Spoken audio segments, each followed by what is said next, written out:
অনেকের বাড়িতেই বাচ্চা বড় কেউ গাজরটাকে পছন্দ করে না, তাদেরকে একটু অন্যরকম স্বাদ এনে দিলে যদি খায় তাহলে দোষ কি। তাদের জন্যই আজকের এই রেসিপিটা, গাজরের বরফি। এর আঁশটা আগে ছুরির সাহায্যে চেঁচে নেব। এইভাবেই চেঁচে নেবেন। গাজরের আঁশগুলো সমস্ত ছাড়িয়ে ধুয়ে নিয়েছি, এবার গ্রেট করে নেব। এই গ্রেটারটার দুটো দিক আছে, সরু পাতলা দিকটা দিয়ে আমি গাজরটা গ্রেট করে নেব।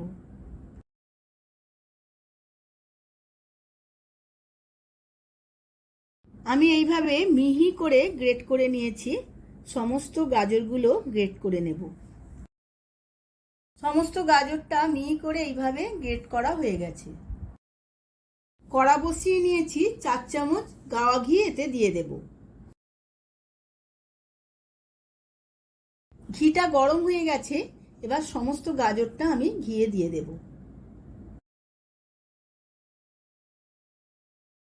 ভালো করে গাজরটা আমি ভেজে নেব। 5 মিনিট ধরে গাজরটা ভালোভাবে ভাজতে হবে। গাজরটা ভালোভাবে ভাজতে ভাজতে অনেকটাই নরম হয়ে গেছে। গাজরটা ভাজতে ভাজতে আমি ছোট ছোট করে কিশমিশ কেটে নিয়েছিলাম, সেটা দিয়ে দেব। কিশমিশগুলো গাজরের সাথে একবার ভেজে নেব।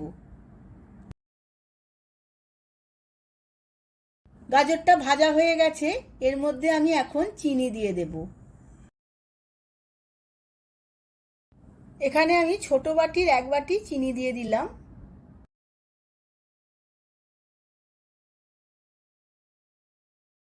চিনিটা ভালোভাবে এর মধ্যে গলিয়ে নেব।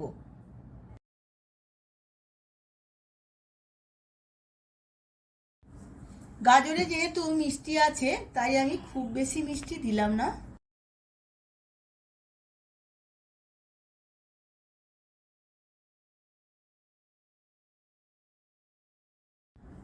এর মধ্যে এখন আমি একটা 20 টাকার দুধের প্যাকেট নিয়েছিলাম, সেই গুঁড়ো দুধটা সবটা দিয়ে দেব। এই মিশ্রণটির মধ্যে গুঁড়ো দুধটা ভালোভাবে মিশিয়ে নেব।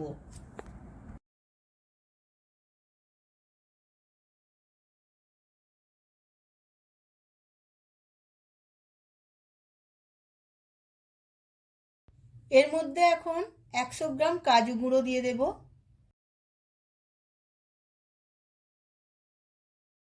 সমস্ত কিছু উপকরণ ভালোভাবে মিশিয়ে নেব।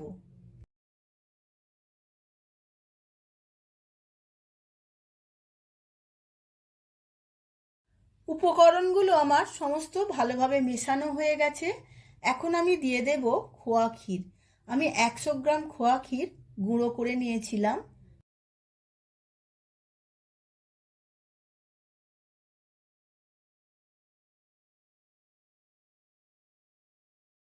সমস্ত কিছু আরও একবার ভালোভাবে পাক করে নেব।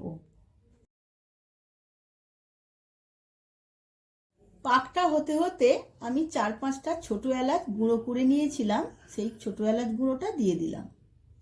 সমস্ত কিছুর সঙ্গে ছোট এলাচ গুঁড়ো মিশিয়ে নেব। গাজরের বরফির পাকটা সম্পূর্ণ রেডি হয়ে গেছে। এখন গ্যাসের ফ্লেমটা নিভিয়ে দিয়ে আমি ঠান্ডা করে নেব। পাকটা সেট করার জন্য এখানে আমি একটা ট্রে নিয়ে নিয়েছি। ট্রের মধ্যে আমি অল্প ঘি ব্রাশ করে নেব।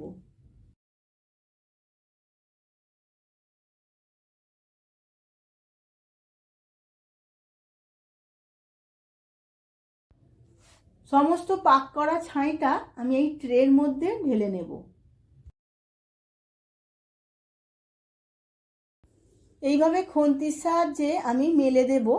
আমার যেহেতু গাজরের ছাইটা কম আছে, তাই পুরো ট্রেটায় আমি মাখাবো না, হাফ ট্রেটাতে আমি ভালোভাবে সেট করে নেব। গাজরের বরফির পুরো ছাইটা আমি এইভাবে হাতে জল নিয়ে নিয়ে সেট করে নিয়েছি। এর মধ্যে এবার গার্নিশিং করার জন্য তবক দিয়ে ভালোভাবে সাজিয়ে নেব। এইভাবে পুরো ছাইটার মধ্যে আমি গার্নিশিং করে নিয়েছি। এবার 2 ঘন্টার মতো ফ্রিজে রেখে ঠান্ডা হতে দেব। ফ্রিজে 2 ঘন্টার মতো রাখার পর বেশ শক্ত হয়ে গেছে, টাইটও হয়ে গেছে। এবার আমি বরফির আকারে কেটে নেব।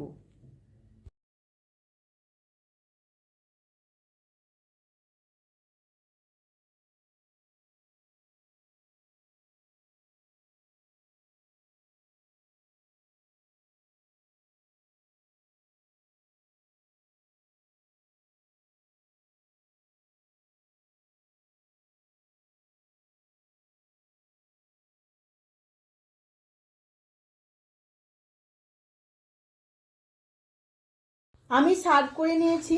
দারুণ দেখতে লাগছে, খেতে তো খুবই ভালো হয়। আপনারা আমার মতো করে এই রেসিপিটা একবার বাড়িতে বানিয়ে ফেলুন, আর কেমন হয়েছে আমার কমেন্ট বক্সে কমেন্ট করে জানান। ভিডিওটা যদি ভালো লেগে থাকে ভিডিওটিতে প্রচুর প্রচুর লাইক শেয়ার করবেন। আজ তাহলে আসি।